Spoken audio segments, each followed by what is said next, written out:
Assalamualaikum warahmatullahi wabarakatuh. Di video ini saya akan menampilkan sekaligus menjelaskan hasil karya saya, yaitu media pembelajaran pop-up book.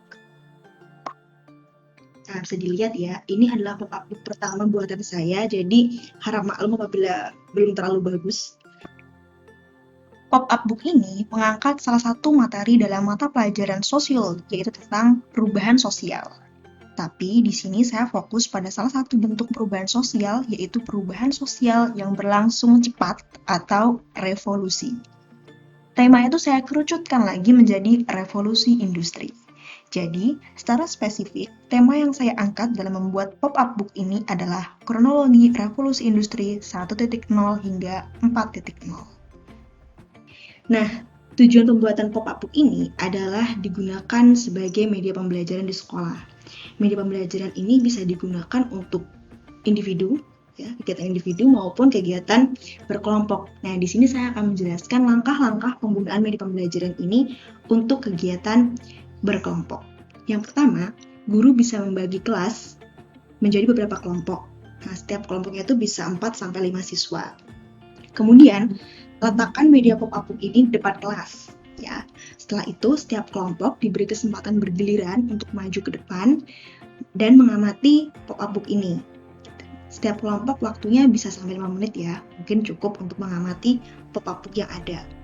Kemudian, setiap kelompok nanti diminta untuk mendiskusikan hasil pengamatan mereka. Jadi apa sih yang mereka lihat dari pop-up book yang ada di depan itu, apa yang bisa mereka interpretasikan dari media visual ini.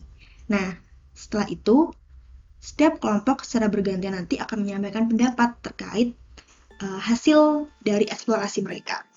Kemudian, di akhir nanti, guru mengarahkan hasil diskusi siswa ya, dari semua kelompok itu untuk membahas materi pelajaran yang akan digunakan dalam kegiatan belajar mengajar hari itu. Selanjutnya, saya akan mengulas sedikit materi dari pop-up book ini. Jadi seperti yang sudah saya sampaikan sebelumnya, bahwa pop-up book ini menggambarkan kronologi revolusi industri dari mulai revolusi industri 1.0 sampai 4.0. Masa tepatnya masing-masing era revolusi industri itu belum diketahui secara pasti, jadi hanya perkiraan saja menurut beberapa ahli. Revolusi industri 1.0 terjadi mulanya sebagai bentuk revolusi pertanian, di mana masyarakat yang tadinya nomaden dan berburu menjadi menetap dan bertani.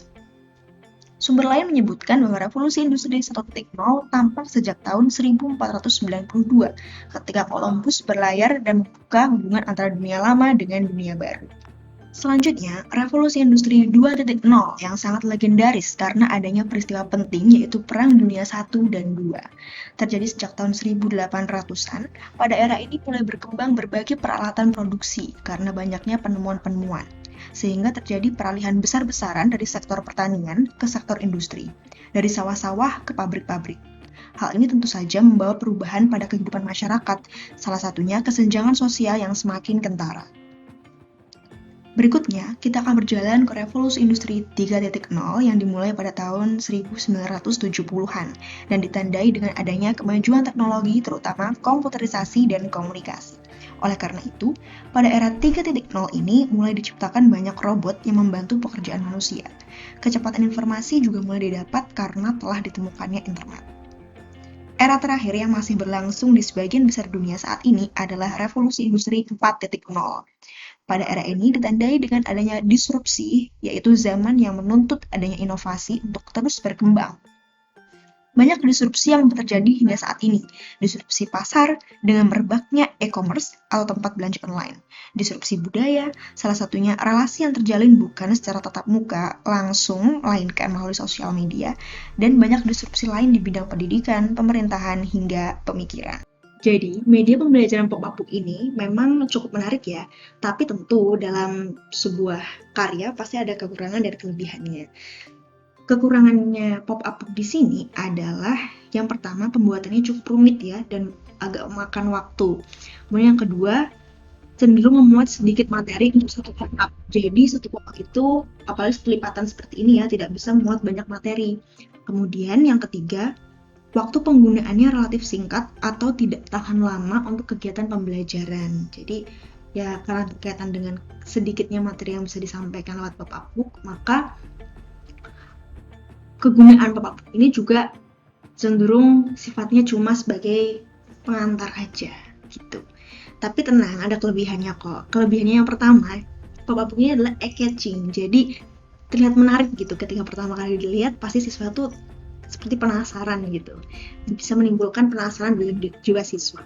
Yang kedua, dapat mempermudah imajinasi siswa untuk membayangkan materi yang akan dibahas ya kan, karena ini modelnya 3 dimensi bahkan ya. Jadi bisa lebih mempermudah siswa untuk membayangkan gitu. Nah, kemudian yang ketiga, melatih siswa untuk menyusun kalimat dari hasil tangkapan indera penglihatan mereka. Jadi bagaimana sih mereka itu menyusun, mengolah kata, mengolah kalimat dari hasil penglihatan mereka. Kemudian yang keempat, dapat digunakan untuk mengukur sejauh mana wawasan dan kemampuan menalar siswa. Tadi ya, karena kita dalam mode pembelajaran ini menggunakan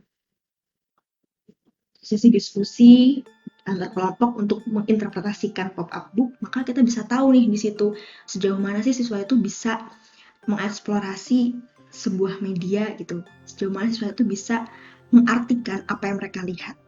Nah, begitu ya teman-teman. Jadi itulah yang dapat saya sampaikan lewat video ini, semoga bermanfaat untuk semuanya. Mohon maaf apabila masih ada kekurangan ya. Assalamualaikum warahmatullahi wabarakatuh.